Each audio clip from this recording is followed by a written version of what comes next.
स्वागतम मित्रों एंड मित्रानियों, फिर से आ गए बहुत बढ़िया सी वीडियो लेके। और अभी बिग बॉस में क्या पता किस हिसाब से एविक्शन चल रहा है, मेरे को तो समझ ही नहीं आ रहा। एक तरफ क्या कहते हैं, नीरज गोयत निकाल दिया जो इतना ज्यादा बढ़िया समझदार मैच्योर इंसान था, जिसमें थोड़ा दम था बिग बॉस के अंदर। अब पायल निकाल दिए इनने। बताओ तुम, पायल के पास इतनी फैन बेस है कि तुम कैसे मान सकते हो कि साई केतन से ज्यादा पायल को फैन ने वोट नहीं किया होगा। ऑब्वियसली किया होगा, पर फिर भी पायल निकल गई। और इन लोगों का पूरा, अगर तुम पूरा फैन बेस निकालोगे तो पायल के लिए सबसे ज्यादा सिंपैथी है लोगों के दिल में, क्योंकि वो पहली बीवी है। पर स्टिल पायल निकल गई। मेरे को तो लगता है, सच बताऊं तो कुछ कॉन्ट्रैक्ट वगैरह होगा पायल के साथ इनका, कि पायल थोड़े दिन रहेगी फिर निकल जाएगी, क्योंकि घर संभालने के लिए भी कोई होना चाहिए। पूरा घर परिवार यहीं आ जाएगा तो घर कौन देखेगा। तो आओ देखते हैं इसके ऊपर लोगों के कैसे रिएक्शन और क्या मजेदार मीम चल रहा है। Hello everyone, thank you so much. आप लोगों ने मुझे बहुत सपोर्ट किया और इतना सपोर्ट किया कि दूसरे ही हफ्ते एविक्ट कर दिया। दोस्तों ने तो सपोर्ट किया पर वोट की कोई इज्जत ही नहीं बिग बॉस में। इस बार तो मुझे समझ आ गया। पता है कि मैं बाहर आ चुकी हूँ बिग बॉस हाउस से, लेकिन इतना प्यार देने के लिए, इतना सपोर्ट देने के लिए थैंक यू सो मच। और मुझे पता है मैं वोटिंग की वजह से बाहर नहीं आई हूँ, घर वालों की वजह से बाहर आई हूँ। कुछ मुझे घर वालों ने जो नॉमिनेट किया था उस वजह से मैं बाहर आई हूँ, अदरवाइज मैं और अच्छा खेल रही थी। और जैसी मैं थी मैं वैसी ही दिख रही थी आप लोगों को। सच बताऊं तो पायल जितने दिन दिखी किचन में दिखी, खाना ही बना रही थी बेचारी अरमान जी के लिए। कुछ कर तो पाई नहीं, कुछ बोली नहीं। मेरे को इतनी उम्मीदें थी पायल से, पायल लड़ेगी, पायल दंगा करेगी, पायल जो पूरा घर संभाल रही है बिग बॉस का घर सर पे उठा लेगी। पर पायल तो खुद ही उड़ गई बाहर। है ये सब, और बस ऐसे ही सपोर्ट करते रहना हमेशा। अब क्या सपोर्ट करें, बेचारे उनके वोट की इज्जत ही नहीं करी। इतनी सारा फैन बेस था, उन सब ने वोट किया, कोई मतलब ही नहीं निकला। फेयर हुआ मेरे साथ और नॉमिनेशन में मुझे जाना ही नहीं था, क्योंकि नॉमिनेशन जब लेजी भाई ने मुझे नॉमिनेट किया तो उनके पास कोई रीजन नहीं था मुझे नॉमिनेट करने का, और बस अनफेयर लगा मुझे ये सब। अनफेयर कुछ नहीं है, सब बातें करनी पड़ रही है। कॉन्ट्रैक्ट की वजह से बाहर आई है, मैं तुम्हें बता देता हूँ। वरना पॉसिबल ही नहीं है जितनी फैन बेस अरमान मलिक, पायल फैमिली वगैरह की है, कि वो बाहर आ जाए। इम्पॉसिबल। मेरा जो पर्सनल लाइफ एक्सपीरियंस है वो बहुत ही बुरा रहा है, ठीक है। क्योंकि कोई भी मेरी जगह कोई भी होती इस रिलेशनशिप को एक्सेप्ट नहीं करती, मुझे एक्सेप्ट कर। आप क्यों धर्मात्मा बन गई मैडम जी? आपने क्यों एक्सेप्ट कर ली है? ऐसी क्या दिक्कत आने पड़ी थी? बहुत सारे लोग ये कहते हैं कि हम लोग दो शादियों को सपोर्ट करें, तो बिल्कुल भी नहीं कर रहे हैं, क्योंकि हम हमेशा अपने व्लॉग्स में, हर इंटरव्यू में हम ये बोलते हैं कि दो शादी किसी को भी नहीं करनी चाहिए। किसी को भी नहीं करनी चाहिए। एक तरफ वो पति दो शादी के फायदे बताता है कि देखिए दो शादी के बहुत फायदे होते हैं, ये रोटी खिलाती है, ये पानी पिलाती है, और अंदर ये भी वही कर रही थी। बाहर आके हम तो सपोर्ट नहीं करते, करनी नहीं चाहिए। पायल जी अगर किसी आदमी को लाती, will you be okay with it? वो लाके क्या घर में रखेगी?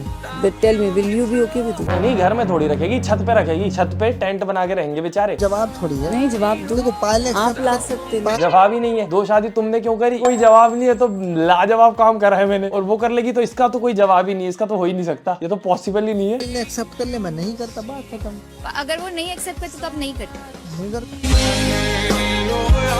ये तो ऑब्वियस ही चीज है भाई, कि क्या कहते हैं, मैंने तो नहीं देखा कहीं पे कि एक लेडीज के साथ दो जेंट्स रह रहे हो शादी करके प्यार से खुशी खुशी, पर एक आदमी के घर में दो औरतें खुशी खुशी रह लेती है। मैंने ये चीज देखी। क्या पता क्यों, कैसे होता है, ये मुझे नहीं समझ आता। उनको नहीं लगा कि उन्होंने बहुत बड़ा धोखा दिया? मींस आपकी फ्रेंड, आपकी बेस्ट फ्रेंड होके आपके हस्बैंड से शादी किया ये के लिए? हाँ, अपने अंदर का वही मैं किसको बोलूं ना, मैं इनको बोल सकती हूं ना, मैं इसको बोल सकती हूं, क्योंकि मैंने इन्होंने मुझसे पूछा कि मैंने कहा ठीक है, मेरे को लगा ये मजाक कर रहे हैं। उस टाइम भी बोला चाहिए था कि पागल हो गए हो क्या। फिर जब मंडप हो रहा है, ये लोग फेरे ले रहे हैं, फिर मैंने बोला कि मैं घर जा रही हूँ, आप लोग सब कर लो। मैं चीकू को लेके घर आ गई, तो इनके मंडप फेरे वेरे मैंने कुछ नहीं देखा। लगने लगा कि जेलस फील होने लगे कि ये मेरा पति है, उसके साथ सो रहा है, या मेरा पति है, ये होने लग गया कि झगड़े हुए, लड़ाई हुई। वो देख रही है बड़ी अच्छे से। अच्छा, ये सब भी हुआ था क्या? मेरे को क्या, एक क्लिप आई थी उसमें वो कृतिका मलिक टॉवेल यूज कर रही थी अरमान का, तो एक किसी ने बोला कि तुम दोनों एक ही टॉवेल यूज कर लेते हो, तो वो कृतिका कहती मैं तो दूसरे का पति यूज कर लेती हूँ, टॉवेल क्या चीज है। मैं बाप रे, कैसी बातें करती है। कल मैं चीकू को लेके अलग हो गई। चुप कराने भी वही जा रहा है जिसने जन्म दिए हैं। दोस्तों, हम लोग एक दूसरे का टॉवल यूज कर लेते हो। आई गई वही क्लिप आ गई जिसकी मैं बात कर रहा था। मियां बीवी हैं, क्यों नहीं कर लेंगे? नहीं करना चाहिए, नहीं करना चाहिए। यार जब दूसरे का पति यूज कर लेती हो तो ये तो फिर भी टॉवल है। क्या पता फन में बोलती है, सार्केज्म में बोलती है, या रियलिटी में बोलती है, समझ ही नहीं आता। अगली बार कंटेंट पे बोला ना, बताऊंगा फिर तुमको अच्छे से। कच्चा बादाम। हाँ, कच्चा बादाम, ठीक है। अरे बाप रे, कच्चा बादाम करो कच्चा बादाम। इतना कच्चा बादाम करके तो जो कच्चा बादाम असली थी उसको नहीं चिढ़ाया गया लॉकअप में जितना विशाल पांडे को चिढ़ा रहा है। कच्चा बादाम पे वैसे मैंने सर्च किया विशाल पांडे कच्चा बादाम, भाई 4-5 बार रील बनाई उसने कच्चा बादाम पे। एक आध बार बना के थम जाता तो फिर भी बात होती। वैसे रोस्ट मैंने ही 2 रोस्ट बना दिए थे कच्चा बादाम पे। तो कच्चा बादाम ट्रेंडिंग में इतना था भाई, सब व्यूज ले रहे थे। मुझे घर से जानना है शिवानी ये जो हरकतें कर रही हैं ये अटेंशन सीकिंग हरकतें हैं कि ये ऐसी है? वो अटेंशन सीख करती है। पायल? यस सर करती है। चंद्रिका? सर नटखट है और मतलब जैसे डिप्लोमेटिक आंसर आ गया, डिप्लोमेटिक आंसर। एक आगे बढ़ते डिप्लोमेटिक आंसर आ गया। बेचारी को बोल ली सही में जोकर ही बन गई। एक तो क्या फुलवारी बन के बैठी हुई है बेचारी, फूल वूल के कपड़े। उर्फी ने बनाए क्या उसके कपड़े? बेचारी को बोलने क्यों नहीं देते यार? बाहर माइक फेंक देती थी वो निकाल के कि मेरे को बात नहीं करना। यहाँ माइक लगा है, मुंह ही नहीं खोलने दे रहा है उसको। बढ़िया नहीं, मैं नया और पुराने की बात कर रहा हूँ। अगर आप में हिम्मत है तो आप बोलेंगे कोई भी एल्विस का आदमी आपको सपोर्ट।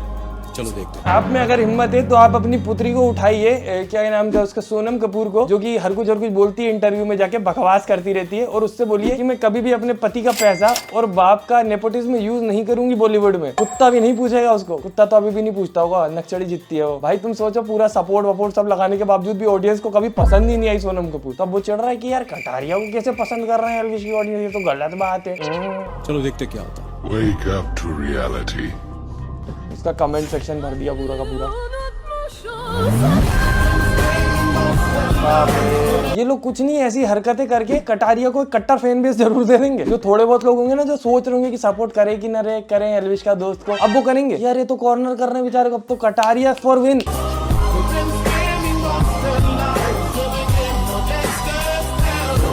नहीं है, अनिल कपूर की चाल थी एंगेजमेंट बढ़ाने के लिए। उसने देखा सलमान खान ने भी ऐसी नाम एल्विस आर्मी का लेके बढ़ाई थी एंगेजमेंट, अब मेरी बारी, अब मैं भी बढ़ाऊंगा। चलो इमेजिन करो फोन, उसके ऊपर रणवीर का क्लोजअप लगा हुआ है और नीचे audience chat Kataria for victory system 2.0 हमारा विनर कटारिया। हम लोग सब कंफ्यूज हो जाते हैं कि ऊपर रणवीर और नीचे ये, ऊपर दीपक जी नीचे ये, ऊपर नेजी नीचे ये।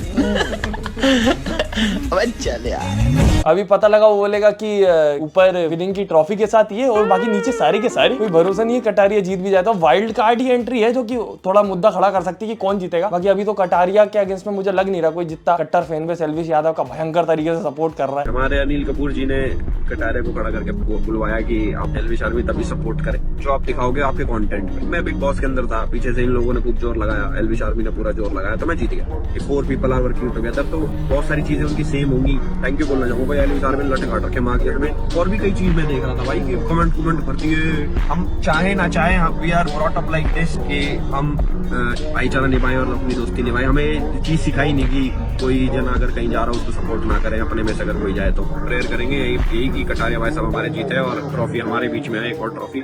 सोचने वाली बात है। मुझे तो लगता है चलो कटारिया गया, अर्चित वगैरह जाते हैं, अर्चित और लक्ष्य जो एक और घूमते उसके साथ, उनको तो ज्यादा लोग जानते भी नहीं है, तो फिर अगर वो जीत के ले आते तो ज्यादा अति हो जाती। चलो कटारिया तो फिर भी एल्विस यादव का सबसे ज्यादा बेस्ट फ्रेंड है, प्रैंक वगैरह भी करता रहता, उसके साथ लोग जानते हैं। अगले सीजन में लक्ष्य अर्चित चल जाएंगे, वो जीत के आ जाएंगे। उसके अगले सीजन में उसके घर कोई काम करता होगा उनको भेज देगा, वो जीत के आ जाएंगे। एल्विस यादव वोट दिलवाता रहेगा, सब जीतते जाएंगे धड़ाधड़ धड़ाधड़। अरमान मलिक क्या कष्ट देना चाहेंगी ये भी बता दीजिए।